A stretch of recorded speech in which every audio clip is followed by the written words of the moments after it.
Hello everyone, my name is Loko and welcome to some more StarCraft 2 Legacy of the Void. Today I want to be showing you a game that I played recently. First, a guy named by the name of Toast. Now at the point of playing this game, the ladder was actually offline and we had to play custom games. So I joined a random game on Coda Alley and I managed to go up against Toast. So that's why you see me play under the beautiful purple color, which by the way is the only color you should be playing when you play Zerg. But anyways, today I'm gonna be showing you a game right here where I go for Lurker drops against Terran. Now in the past, recently, I did make a video about Lurker drops versus Protoss. It seems honestly a little bit stronger against Protoss, but if you haven't checked out that video yet, make sure you check the link right below the like button below, because that will, show you the basics of this strategy.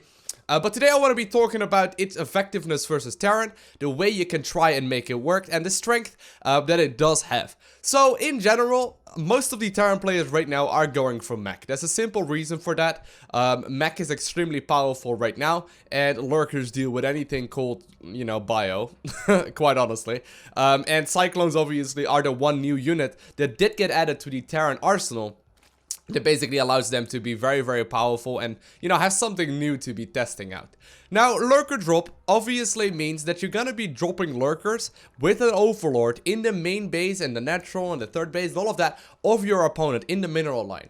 And the one thing that I've noticed about mech, that already everyone pretty much is already aware of that, but mech is very, very unmobile or immobile. So let's say, for example, my opponent takes this base as his third expansion. He's likely gonna be defending the ramp over here to his natural, and he's likely gonna be defending the ramp at his third base as well. But then, if he drop anything in the main base, obviously these siege tanks will first have to unsiege, then they will have to roll over, and 20 seconds later, they're finally there to clean up the one Lurker. And if microed properly, and I don't actually micro it super well in this game, but if microed properly, you can deal a ridiculous amount of damage with Lurker drops, and it really does pull the Protoss, or the Terran player rather, out of position.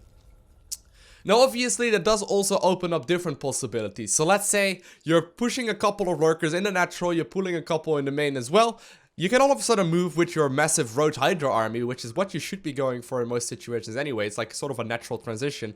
At his third base, you can basically attack at all kinds of different angles, and that is really what mech is very, very weak against. So I would say Lurkers is one of the absolute best harassment options currently available in the game, especially if you put them into an Overlord. And even though it's kind of a commitment, I believe in this game I do end up killing, well, I don't want to tell you. Actually, let's do the same thing as we did in the Zerg versus Protoss game.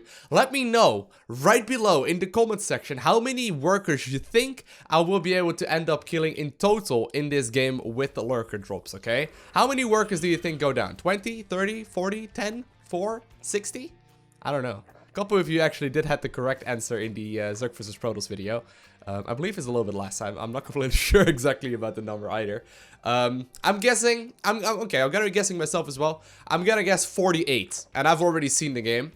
But I'm pretty sure it's somewhere around there. But anyways, so I got my lair on the way right now as well. Got my queens out as well. Trying out this this different build right here with the quick third command, or that quick third hatchery right there, that will allow me to basically inject a little bit less and only make 2 queens. And then the idea behind it obviously is that you use the queens early on to instead get some early crease spread going, and not have to worry so much about the early game injects and all of those kind of things. Now I am transitioning towards the lair right now. Got a Roach Warren on the way, got more gases on the way as well, and I'm gonna be getting a Spore Crawler right now too. If you take a quick look at what I did scout right there, I saw this little setup. Now that doesn't necessarily mean that it is gonna be anything called Banshee, but there's a big chance it is gonna be either Banshees, but most likely gonna be Siege Tank drops. When you see this little setup, obviously you can make a Medivac, you can make Siege Tanks as well. So I'm a little bit worried for that. Spore Crawler is always gonna be a solid option against both, or at the very least, to zone them out of the positioning that they could be going for otherwise. So I am making my Hydra Den right now, got a couple Zerglings on the way as well, finally getting Zergling speed up in this game as well, and, still only on 2 queens. Now I'm a little bit low on the queen count, on purpose, not getting my third base super early either, but there we go, we got the Lurker Den being morphed in at the 8-minute mark, and very shortly I will also start researching the upgrade to, put them in an Overlord and carry them around in an Overlord. So as you can see, that Spore Crawler actually being very, very helpful. Does allow me to get some more service area. And yeah, basically the idea behind this is that you get the Lurkers out as early as possible with minimal amounts of defense, and then obviously eventually, as you can see right now, you transition towards the third base. So this is by no means a economy focused play, although you do try and get as many drones as possible early on. You want to try and delay the third base, get up to a lair with the first 100 gas that you get, transition towards a Hydra Den, morph the Hydra Den into a Lurker Den, start the Ventral Sex upgrade, which is the upgrade for the Lurkers, or for the Overlords to carry them in. And then on top of that, you want to also make sure that you get the Pneumatized Carapace at some point as well. And as you can see, my opponent, meanwhile, being very annoying here with the double-pronged Siege Tank drops. Obviously, Siege Tank cannot actually hit what is right next to them. So I'm trying my very hardest to micro against this, making sure that I have Zerglings positioned everywhere. And I actually had a couple of comments of people asking, how do you defend these kind of drops? Well, you basically just have to micro your ass off. There's no easy go-to strategy when trying to defend against these kind of drops. So right now I'm just waiting. I'm just waiting for all of my upgrades to finish up. Got a couple of Lurker. Well, I got my first Lurker morphing in right there. But I'm mainly just trying to defend. I don't want to obviously kill a couple of units on his side of the map. And in the meantime end up losing like 20 drones on my side, right? So in total I don't think a single worker went down yet. Nope, 0 workers in total did end up going down so far. And you know, because of this whole shenanigans, what he's doing, my push is going to be a little bit delayed. On top of that, as you can see, I made a pretty big mistake there.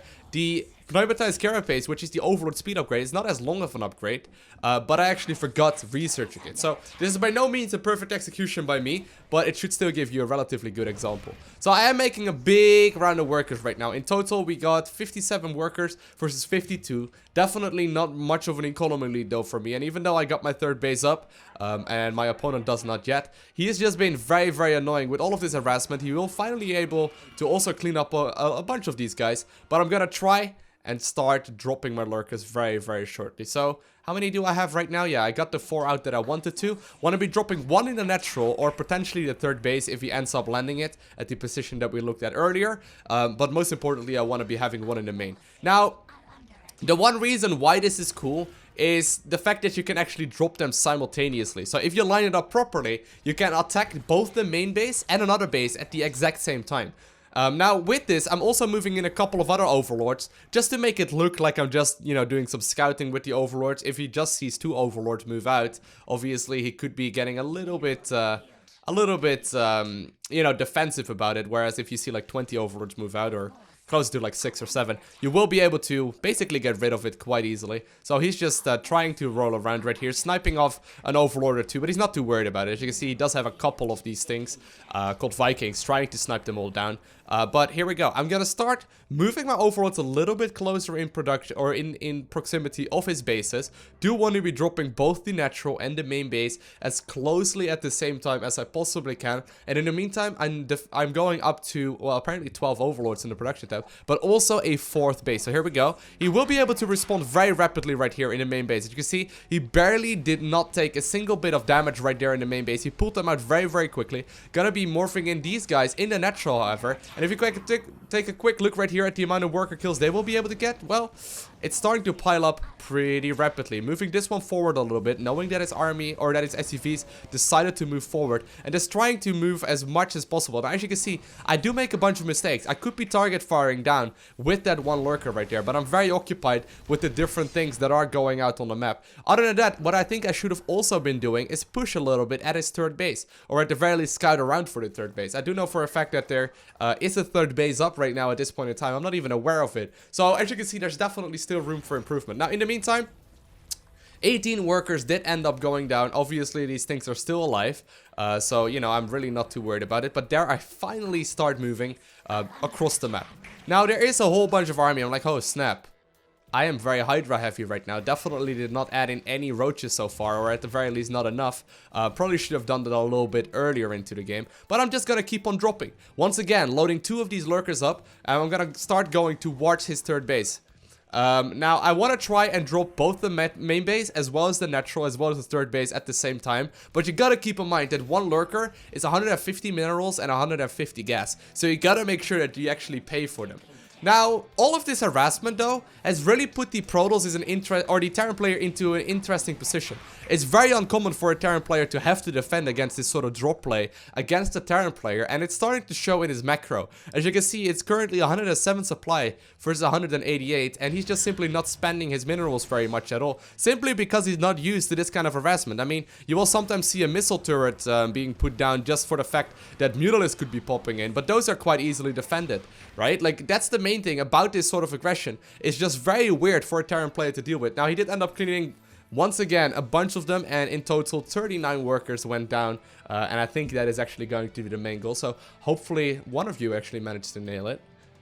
You're not gonna win a refrigerator or anything like that. This is not a television show, but here we go. Gotta start moving in towards the third base. Got a massive army right now, knowing that I did a substantial amount of early game aggression and a lot of damage to him while he was trying to get his third base up and mining. Basically allows me to be convinced that I will be able to take this fight. I know for a fact that my army is gonna be bigger simply because of the amount of damage that I will or that I have already done in this game. Now, ideally, I would have been up at a hive already. I would have been at the point where I got a couple of Vipers out. Once again, I'm very late at transitioning it, but my opponent decides to GD out because of the amount of army that I end up having. It is a little bit too much. So hopefully this gave you a good example on how good Lurkers can be when you play them versus a Terran player. If you haven't already, hit that like button, and also make sure you hit that subscribe button below the video so you can go ahead and you know, get the first notification as soon as I upload another one. I want to thank you guys all for watching. Have an amazing day. Do not forget to smile, and I'll see you in the next one.